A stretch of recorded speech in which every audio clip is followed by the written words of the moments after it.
Greetings, Mike Stewart here. Just want to show a little bit of an integration test here.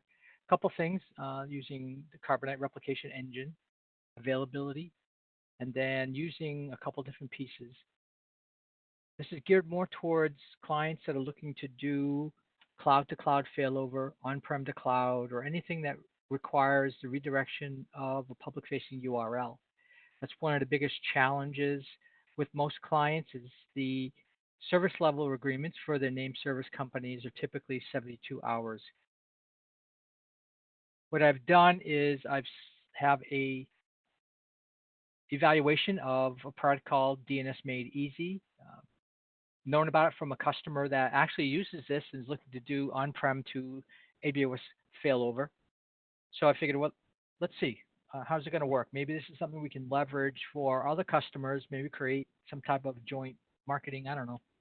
But also, I see it as a great possibility to extend the reach of our Carbonite Recover product. Again, that's one of the biggest challenges is how do we redirect users in a timely fashion, especially if they're mission critical.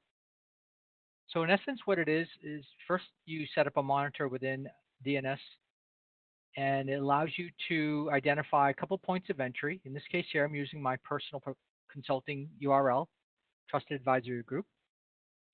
And you identify, the primary IP address. So this is where it's currently production. And then here you also have the capability of identifying what do you want to do. So you have notification, you have the severity, how quickly do you want failover, and how you're going to monitor it. What this product does is it has multiple DNS monitors around the globe. So when it triggers a failover, it truly is a failure, meaning that multiple regions, multiple locations are reporting back that it cannot get to it. So it's an ideal solution. It prohibits and eliminates pretty much split brain insertion in a DR plan. But what's nice is also has a manual trigger as well. So it can tell you that you want a failover. We don't see it, we don't sense it anymore, but you can actually have it to be done manually. In the case of this is my primary server. This is my replicated server. As of right now, they're both going to be showing good because they're both online. But once I begin to do the failover process, I'm going to get various notifications depending upon which one's up, which one's down. So that's really simple. What I'm using as an application is RD Webs. Straight, easy, just to show you the fact that it's got content. And in the back end, I'm using the Carbonite availability. So I've got two servers, one in Azure and one in AWS. Set up a full server job.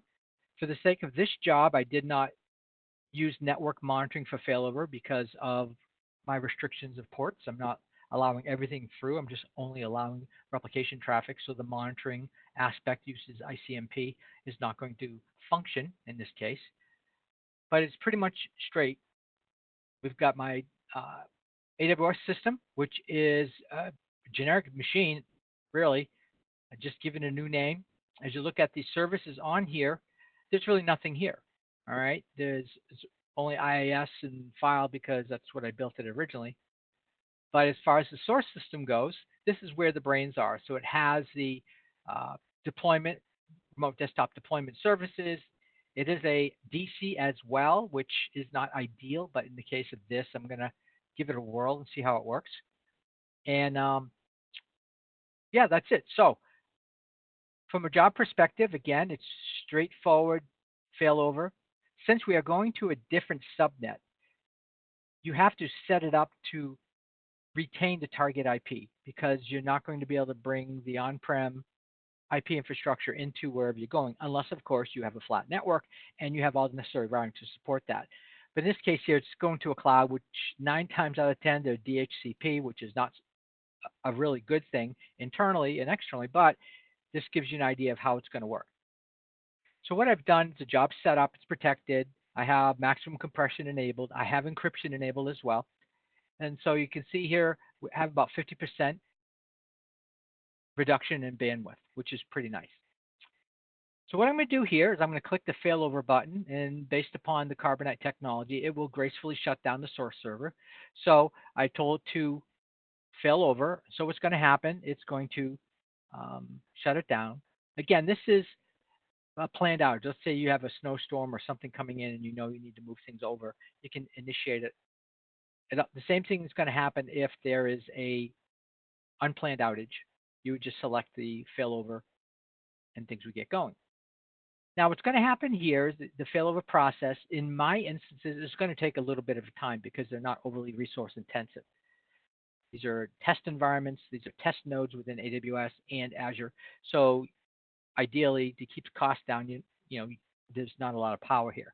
So what I'm going to do is I'm going to just pause things right now, and I'm going to come back when it hits close to 99%, and we'll pick it up from there.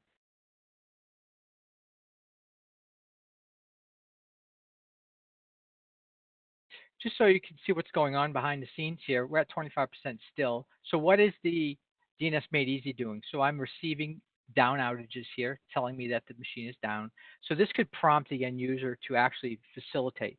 So the fact of the matter, we don't have the monitoring enabled is okay. It doesn't matter because the DNS Made Easy process is going to notify us in the event of the outage.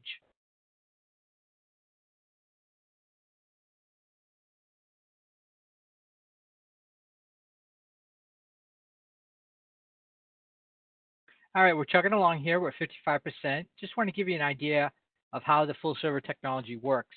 You cannot write Windows folder over Windows folder. Some clients or people believe that you can just straight copy C, D, E, and F drive exact pathing, but you can't do that, especially in a Windows world, and even in a Linux world, you can't do that. So what we have to do is we have to stage the data on the target. So this is a standard file system. So this is my console. It shows you've got a Windows folder, users, program files, documents, and settings. So if I were to copy this over another machine, it wouldn't work. All right.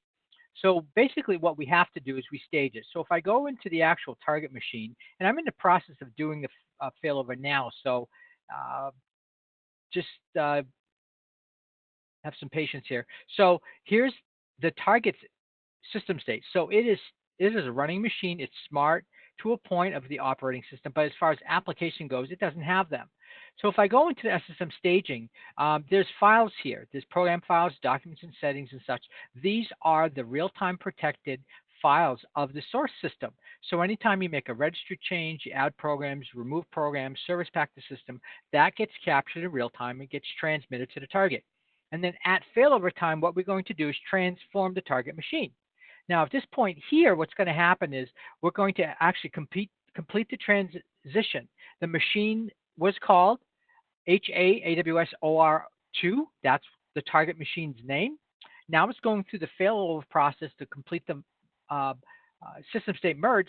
It's going to come back online, running in AWS, and it's going to take on the identity. So it's going to have the HA Azure 01. It's going to have all the components that were installed. It's going to have everything there. All right. You will see a couple errors upon login. Has to do with the temporary D drive, which is used by Azure. So that is not employed on the AWS side. I guess I could have built it out if I chose to. So you're going to see that. I'm going to make a couple changes there, and then we're going to complete the process. My whole goal is to show you that we're able to bring the system over. It would come up in a different platform, so you can actually use this for cloud-to-cloud protection. You can use this for within availability zone protection from one site to another, from one zone to another, from on-prem, or if you've made the choice to go fully cloud and you want to say, okay, we want to be able to have our production location as our DR site. So you bring on that data back to your primary location. You can do that as well. So let's give this a couple more minutes, and then we'll log in. Still processing at this moment. So let's see what DNS Made Easy is doing. So it reported back to me that the machine is responding.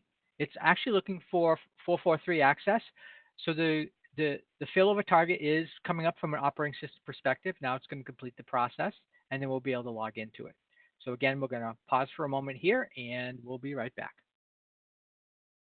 Okay, here we are. So it's still reporting back that the source machine is down, which it should be.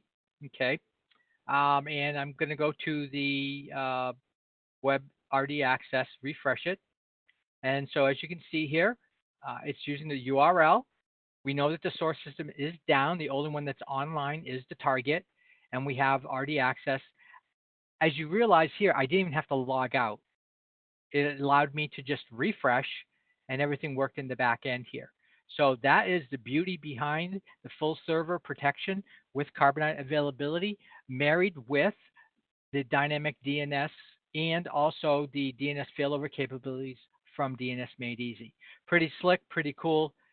And that's it, folks. Hope you like it. And if you need to learn more about this and also learn more about our cyber resilience, just give us a call, give us a buzz, email us, and we'll be there to talk with you. That's it, folks. Have a great day.